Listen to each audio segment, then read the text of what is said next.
As the VP of marketing, you're building systems to help those stories reach the right people at the right time, particularly women. In healthcare, that can really change lives, literally. What I have learned is the beautiful thing about TikTok, Instagram, social media, if you will, is it allows people to tell their stories. And marketing is a science. Marketing is a science of changing behavior. And you could change someone's behavior by telling a story. You could do it by giving them a sample or an experience or with expertise. You bring an expert on to speak about something and that convinces them.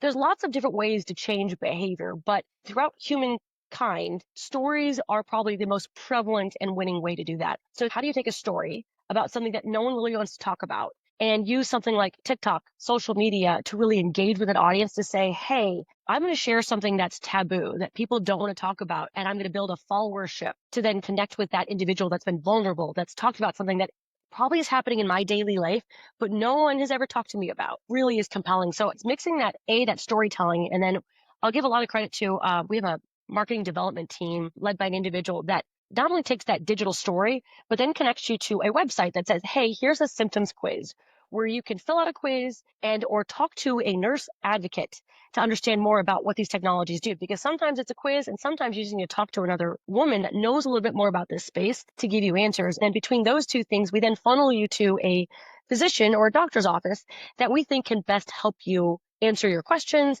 give you guidance. But basically taking you from story all the way to physician's office, that patient journey really is critical and allows you to do it in the privacy of your own home. Connecting the story to the symptoms quiz, to then connecting to the right doctor that's going to listen, that's going to ask you that probing question and maybe spend more than 3 minutes with you is critical. I'm really grateful for our digital continuum and our social tools that have really allowed us to start reaching that advocacy on a much more personal level.